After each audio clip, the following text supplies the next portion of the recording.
Hello and welcome to the Flory Models Thursday Roundup show, because obviously Friday I've got other things going on, so we've moved it a day forward, so it's a little bit of a short week this week. And then obviously with the beginning of the week I was away as well.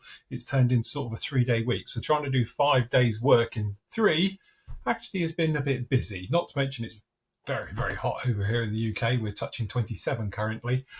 So yes, it is. And before everyone says, I know it's nothing, you've got higher thing and it's you live on the sun and all the rest of it and it's nothing. But trust me, for somebody who's never used to it, I'm working in a studio with 2 computers and then obviously a load of lights above you and things like that. And you can't have the windows open because of obviously outside noise. It does become a little bit of a thing. So yes, that's the thing to that one. Anyway, busy times at the moment. Last weekend, I had the honour of going to the Bucolic Steam Fair, which was absolutely fantastic. And then Warspite, which is this engine, which is my technically son-in-law's, he's been restoring it for the last God knows how long after it was pulled out of a pond many years ago. And it was first public outing down in here as well. But it's great to be at the show. I've been going a couple of years now. If you are down in Cornwall, you'll know it's sort of the premier one for traction engines and things like that. So as you can see right the way through. I know this is just a couple of little bits of clips I did, but it was a big day for us because obviously Warspite had its first public outing, shall we say. So it's nice to see a traction engine back on the road, as obviously Warspite is now, after lots of money and lots of time, lots of hours, sweat and tears, and everyone been putting into this one. So well done to Laura and James and the entire family for getting this one back up and running again as well. So it's really nice to be there over the weekend, seeing it run, smelling it, hearing it, getting burnt by it, and all the other bits that go on. And a great time was had by Hall. It's beautiful weather, and yes, I did get slightly burnt, as you can see down in there, just like that. So anyway, that's where I was at the weekend, and that's why I wasn't on Monday, because we were still coming back to that one. All right, but then it all did start properly on Tuesday. Back at it.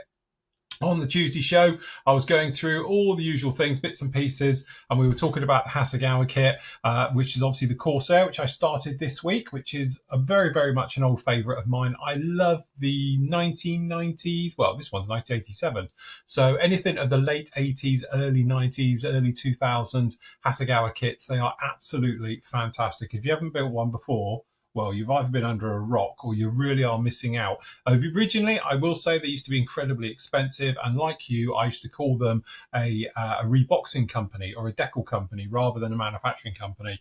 But back in the day, when they were kicking out kits left, right and centre, they were legendary. The detail on them was the finest you'll see. And I still maintain back in the day, they were finer and better than Tamiya, especially if you're into modern aircraft, because let's face it, they were doing them whilst Tamiya wasn't. All right, but again, really nice. So we were talking about obviously some of the problems with having this kit, and I was just generally harping on, if you like, about how good Hassa is. And putting this out to the wider community, I did ask the membership, and we can only think of almost half of one, but name me a bad Hassa kit from the late 80s through to now. You know, something that doesn't fit, is completely misshaped, or something else like that that's giving you a nightmare.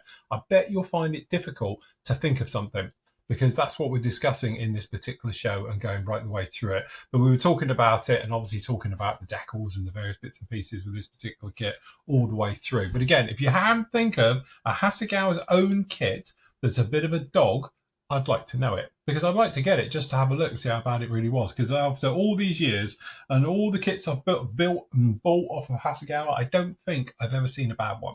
So kudos to them. Yeah, Tamiya's still got a few dodgy ones kicking around in their collection, and everybody does, but I don't think Hassa actually does. So that's what we were talking about on that one.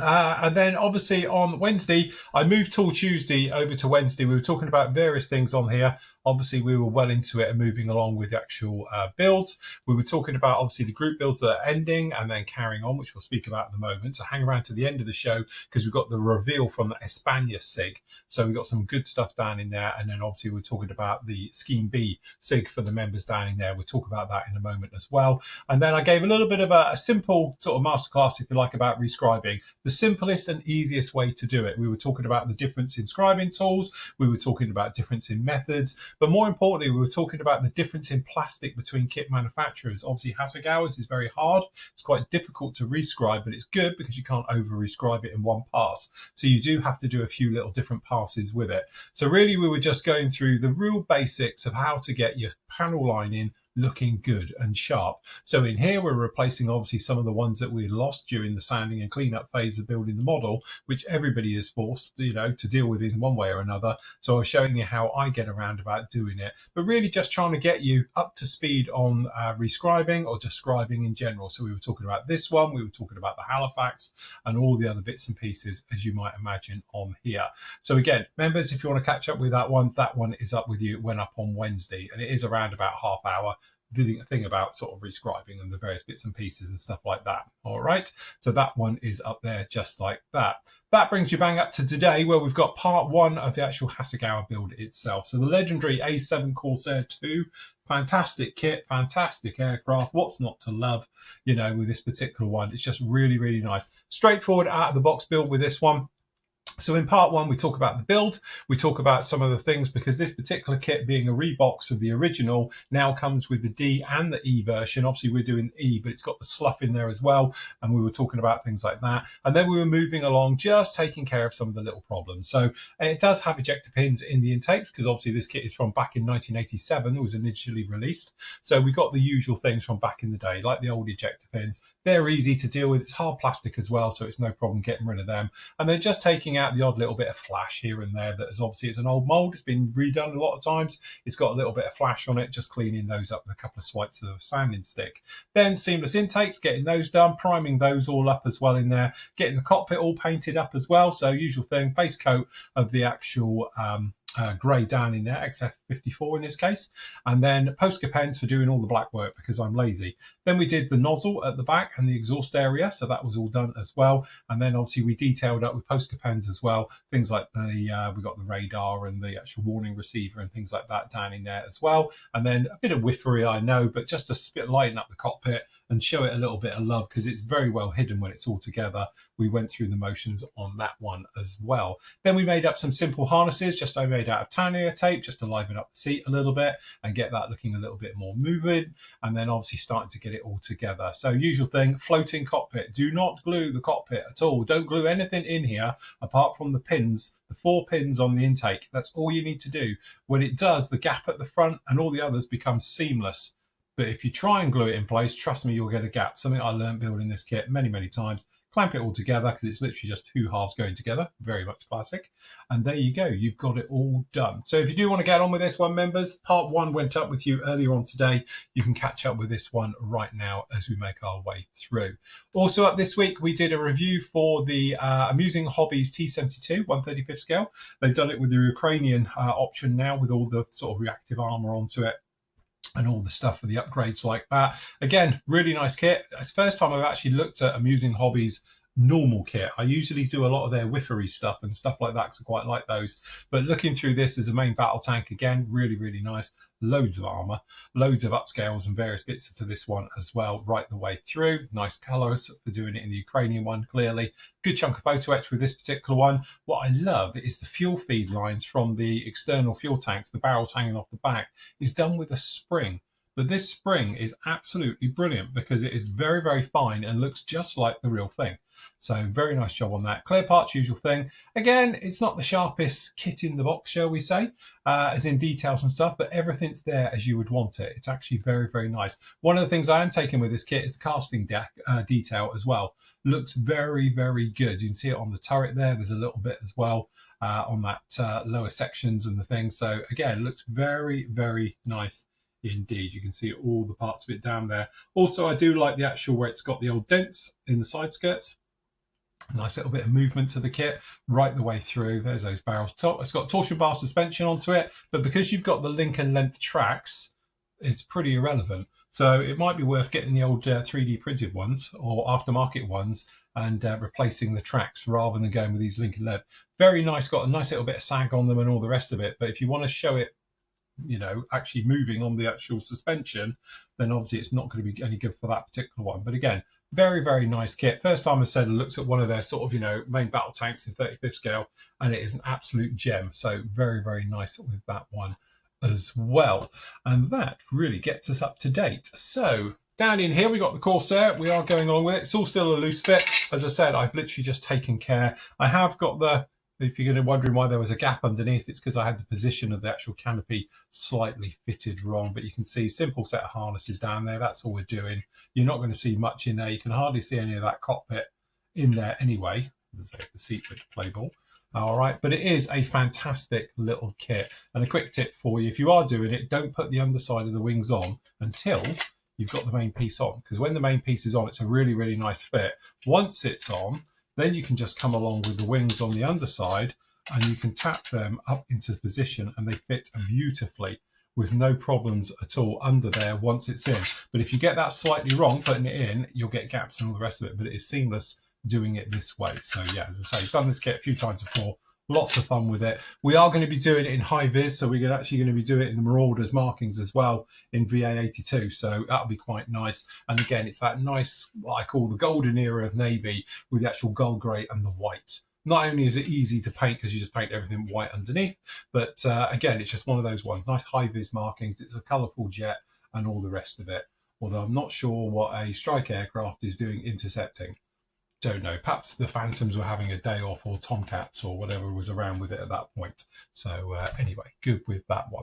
Other things that are going on at the moment, obviously PM models, the move has happened, or most of it has happened. Massive thank you, obviously, to Matt, who's up there sweating his little bits off, and John, who travelled up from Somerset, went up and gave him a hand as well. And obviously for Andy, Shell, I think Sam went up as well, and all the rest of it to help out as well. So a big, big job. The move is complete.